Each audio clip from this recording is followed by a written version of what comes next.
Hey everybody, Nick Espinoza, your chief security fanatic here, and it is Sunday. And so first off, happy Father's Day to all you fathers out there. I hope you had a good day. And secondly, it is Sunday, so we are doing Breaches of the Week. And as always, I'd like to thank the following people that sent me messages, tagged me, linked me, whatever it was to get me this information. It's always appreciated, and that would be Jacqueline Wolf, David Walker, Jason Dance, Barrett Peterson, Chris Fellon, and Scott Newberger. Guys, thank you very much. And if you have a tip for me, please feel free to send it along, and I will give you a shout out here and on my nationally syndicated radio show as well. And with that, let's get moving because we want to talk about the Elekta data breach. This is actually an update. If you recall, they run radiation machines and a cloud service for healthcare providers. And so by virtue of that, healthcare providers that are using their services for radiation machines like x-rays, etc., are disclosing data breaches. This week was no different, and we are now talking about Cancer Centers of Southwest Oklahoma and St. Charles Health System in the state of Oregon. So if you use either one of those, heads up to you, you may have had your data essentially exposed thanks to Elekta, the third-party data breach for those two. Moving on, let's talk about a French internet service provider simply known as Free, because an attacker gained access to the database of Free, which is a Paris-based telecommunications provider, which is really interesting here because they're actually a subsidiary of a larger corporation. But having failed to receive a response from the company when he alerted them about the SQL injection attack, the attacker actually proceeded to list their database access for sale on a popular hacking forum and set the price at $2,000 US for anybody that simply wanted to break into Free. Now, if the database access was confirmed to be true, it could mean that information like customer names, email addresses, mobile numbers, member credentials, user IDs, IP addresses, etc., will have been exposed, and essentially anybody that's paying the price can see them. As of now, it's important to clarify that such exposure has not yet officially been confirmed, and hopefully they've closed it before it actually does get out there. So heads up if you're in France and you're using the ISP known as Free. Moving on. Let's talk about a company called J.J. Keller. They provide Department of Transportation compliance services for large corporations, and here's what's going on. On May 10th, J.J. Keller detected suspicious activity on their systems associated with an email account, and on May 21st, they notified AmeriGas, that is one of their large customers, that essentially this 8-second breach, meaning from the time they logged in, or the attacker logged in to the time they found it and killed it, they're claiming is 8 seconds. That 8-second breach exposed the records of 123 AmeriGas employees present in the files that were viewable to the attacker. Now, if you didn't know, America's largest propane provider is AmeriGas with millions of customers, so hopefully this was indeed contained to 8 seconds and 123 of their employees. But if you work for AmeriGas, you might want to check in.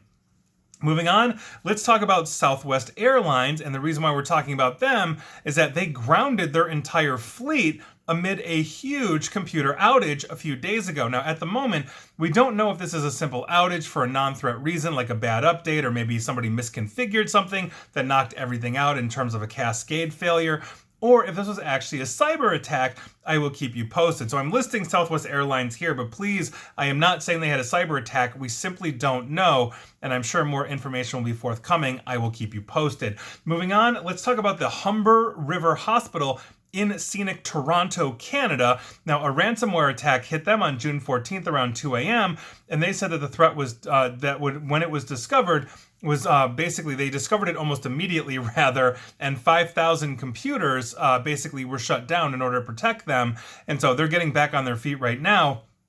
We don't have much more information at this time, but if you have anything to do with Humber River Hospital in Toronto, Canada, heads up to you. Cyber attack, they've knocked themselves offline as a precaution, so hopefully nobody got exposed, but here we are. Moving on, let's talk about Alibaba. That's the massive Alibaba. That basically, we're talking about Alibaba's Chinese shopping operation known as Taobao. They suffered a data breach of over 1 billion data points, including usernames and mobile phone numbers. Now, this info was actually taken from the site by a crawler developed by an affiliate marketer. Now, this developer created this crawler, and that crawler basically operated and scraped data for several months before Alibaba noticed the effort and shut it down. They notified the authorities, interestingly enough. An investigation commenced, and the matter landed in the People's Court of the Suiyang District in China. which this past May convicted a developer and his employer of lifting the data, and both were sentenced to 3 years. So, wow, data scraping, a crime in China. Moving on. Let's talk about Wegmans. Wegmans is the large supermarket chain, here in many parts of the United States. Wegmans is notifying customers about a security issue that may have exposed some shopper data, according to a news release this past Wednesday. The grocery store chain said that a configuration issue inadvertently left 2 databases used for internal business purposes open to potential outside access. We're talking customer names, addresses, phone numbers, birth dates, shopper club members, email addresses, and passwords associated to basically for access to Wegmans.com. And those accounts basically were included in this database that was left open. The actual characters the customers type in for their passwords were not exposed, meaning the passwords were released in a hashed manner. Social security numbers and payment card information were not impacted, according to Wegmans. And they also said that they first learned about this problem around April 19th of this year, but this configuration issue started in 2018. This issue has since been fixed, and here we are. So if you shop at Wegmans and use Wegmans.com, you might want to check in. Moving on, let's talk about a company called Egg-Free Cake Box. They're out of the United Kingdom, and they're a chain of stores selling fresh cream celebration cakes made without eggs. There you go. They disclosed a data breach after threat actors hacked their website and basically stole credit card numbers.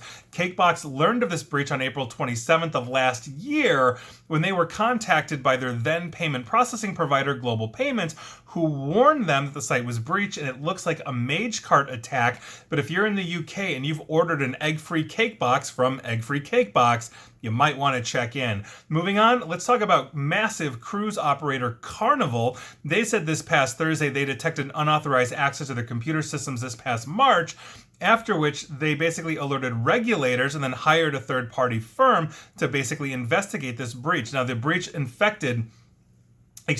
affected personal information of some guest employees and crew for Carnival Cruise Line, Holland America Line, Princess Cruises, and also their internal medical operations, according to Carnival. So if you've ever taken a Carnival cruise, stay tuned, I'll let you know, but you also might want to check in. Moving on, let's talk about Ledger. This is actually a data breach update from last year. This is the cryptocurrency platform. I talked about this at length back then.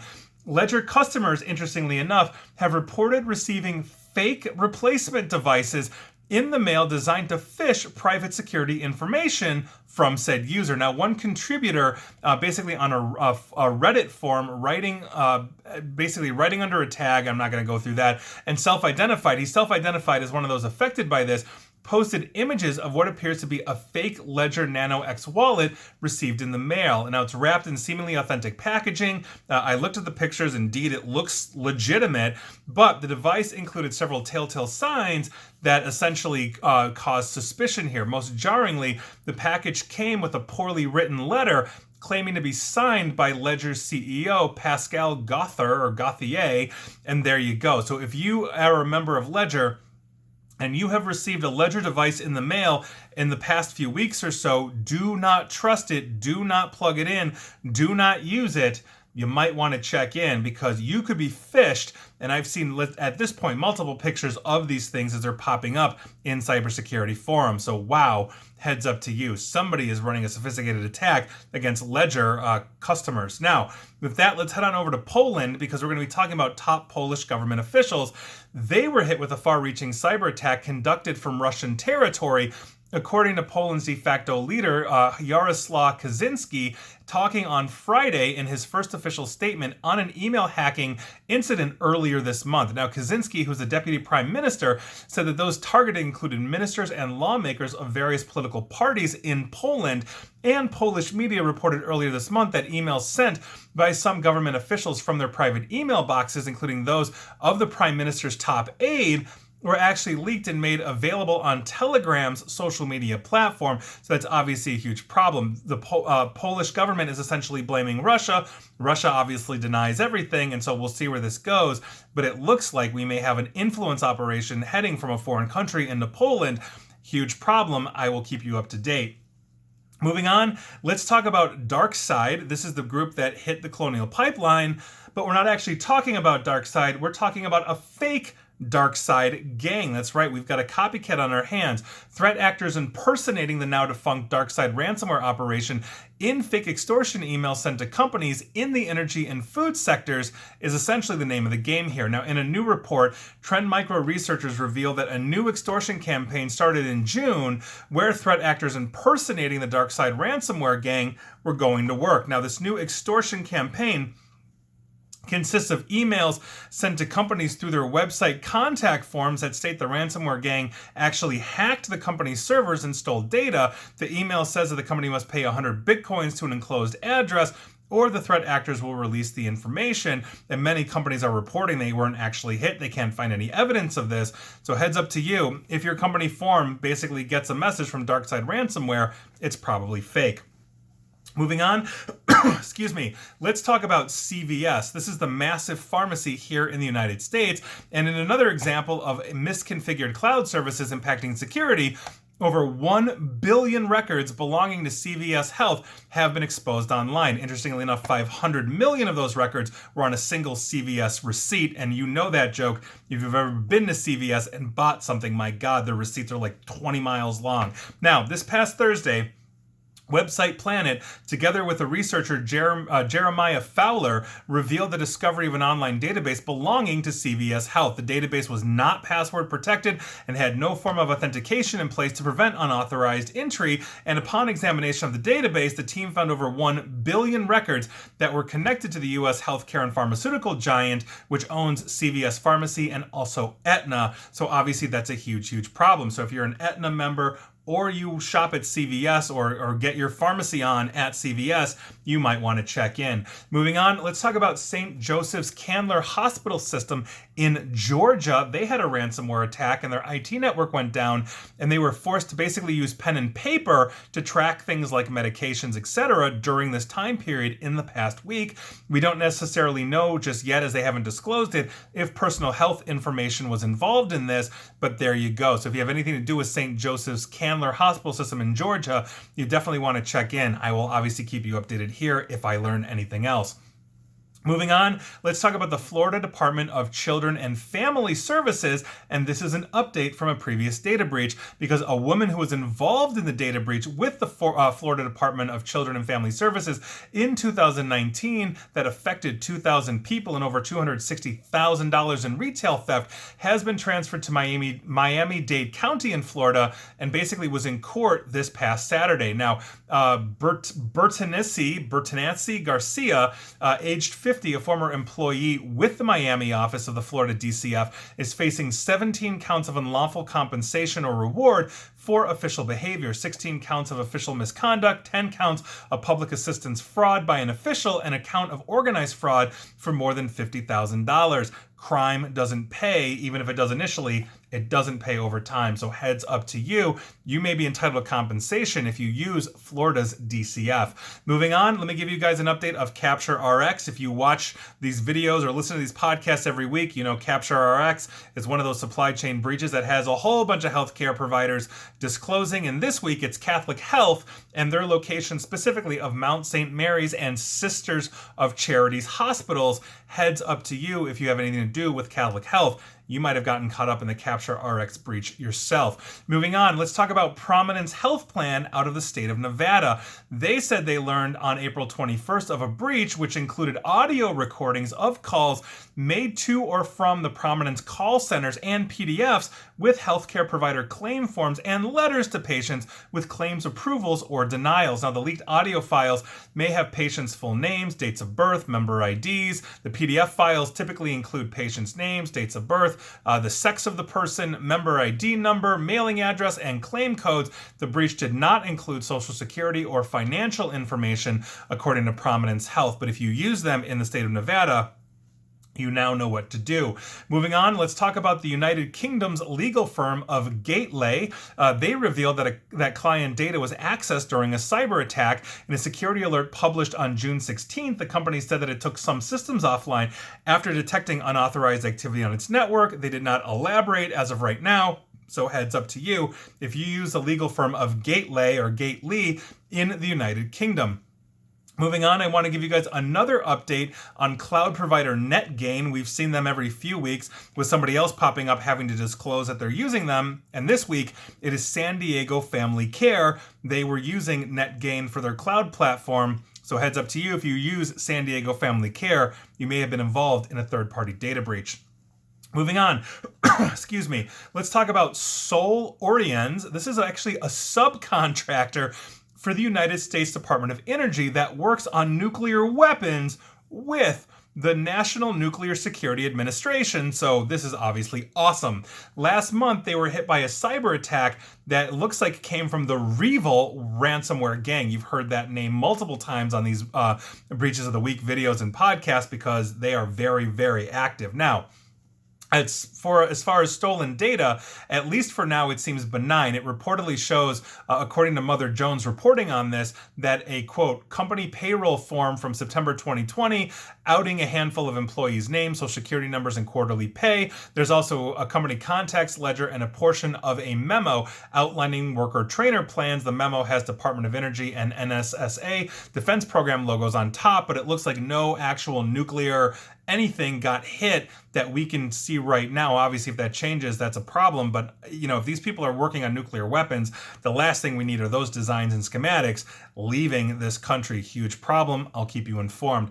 Moving on, let's talk about Reproductive Biology Associates in the state of Georgia, or RBA, as they call themselves, because in a data breach notification issued by RBA and also its affiliate, My Egg Bank, RBA states that they first learned they were hit by a ransomware attack on April 16th of this year when and I quote, file server containing embryology data was encrypted and therefore inaccessible. However, they believe the attackers first gained access to their systems on April 7th and the server containing the health information on April 10th, meaning the attackers had about a week or so in the system to look at this sensitive medical material. Now, RBA's investigation has determined that data stolen during the ransomware attack contained the following information for approximately 38,000 of their patients. That's full name, address, social security, lab results, and information relating to the handling of human tissue. So if you have anything to do with Reproductive Biology Associates, or RBA, in the state of Georgia, you definitely want to check in there. Very sensitive information.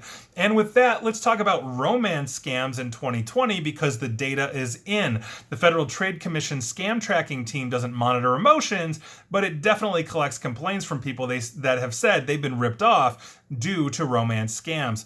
There you go. In 2020, that was worth a record $304 million in scams, an increase of about 50% over the previous year. Now, some of the fraud was initiated through dating apps, according to the FTC, as people flocked to them during the months of stay-at-home orders due to the pandemic. We're all locked down.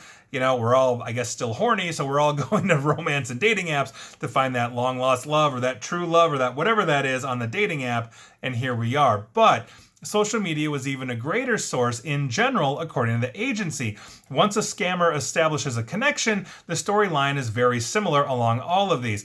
Basically, it's fake tales or woe of loneliness that escalates into requests of money in some way, shape, or form. And in one case last year, a con artist tried tricking a New York City teacher into believing she was flirting with General Paul Nakasone, the director of the U.S. NSA, the National Security Agency. So basically, apparently, General Nakasone was lonely in New York City, and a teacher thought that she was dating or potentially flirting with literally the head of the NSA. That's crazy. Now, the trend line for the numbers also isn't good here. Reports of romance scams have tripled since 2016. We're all much more into social media year after year as Facebook, etc., tends to grow. And basically, that has tripled since 2016 to more than 30,000 in 2020. Now, over that span, the total dollar value of these reports has quadrupled from $75 million in 2016, adjusted for inflation, to $304 million this year, as I mentioned before. And that is absolutely bonkers. So remember, when you're online and you might be lonely and looking for companionship, sending money not necessarily a good thing. So many scammers out there. And finally, and we have a few different finalies for you, we're going to talk about ransomware, because ransomware is now really starting to be pushed as a national emergency. You hear me talk about it every week, every Sunday. This is no different. But some interesting statistics have come out, and according to Recorded Future, the United States suffered 65,000 ransomware attacks this year, or over 7 ransomware attacks per hour, 24 hours a day, 365 days a year, and it is expected to get worse. That is crazy. But also, Boston-based Cyber Reason did a study, and they found that 80% of organizations that previously paid ransom demands confirmed that they were indeed exposed to a second attack, according to their survey of 1,263 cybersecurity professionals in varying industries around the world, from the US to the UK to Spain, Germany, France, the UAE, and Singapore. So at some point, we may have to declare a national emergency with the amount of money we are simply transferring. It is the largest wealth transfer in history due to ransomware and cyber attacks, and it's only getting worse. That's insane. Excuse me. And another finally, we have to talk about another infrastructure attack against a water system here in the United States. These are ramping up. Now, an attacker accessed the systems of a California water treatment plant in January. This is actually before the Oldsmar, Florida one that made news all over. And when they accessed this, they actually deleted several programs from the system that are used to treat drinking water. Now, NBC News reported this past Thursday that an unidentified attacker carried out this attack on an unspecified water treatment plant on January 15th in the San Francisco Bay Area by using the username and password of a former employee at the facility. For all we know, that's a dark web hit, and there you go. This is why we change our passwords and enable things like multi-factor authentication, or ideally adaptive multi-factor authentication.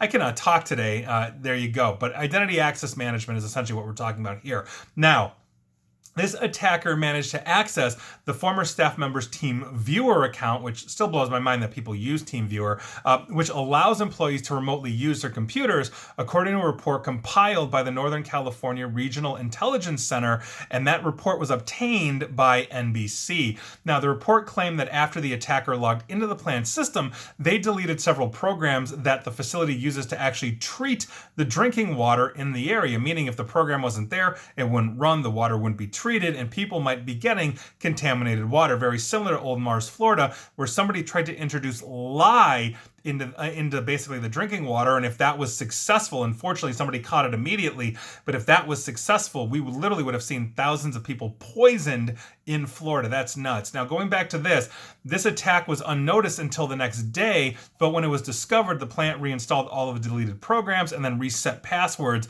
for all of the employees. But this really underscores the fact that we need good cyber hygiene practices and ideally certifications for critical infrastructure, so we know they're not just paying lip service to this, which is a huge problem that we have in the United States. And finally, we once again have to talk about McDonald's, but kind of. And here's what I'm talking about, because I think this actually underscores a problem that we are going to see as technology continues to basically ensconce our everyday life when we are out and about. And McDonald's, I think, is really showcasing this. And the reason why is that McDonald's has been accused of illegally collecting and processing customers' voice recordings without their consent in the state of Illinois. Like many corporations, McDonald's has turned to AI to basically use computers in places of people, and in 2019 it announced that it basically bought a voice recognition company in Silicon Valley, previously known as Apprente, and it's now known as McD Tech Labs, in order to build a voice-controlled chatbot for its drive-thrus.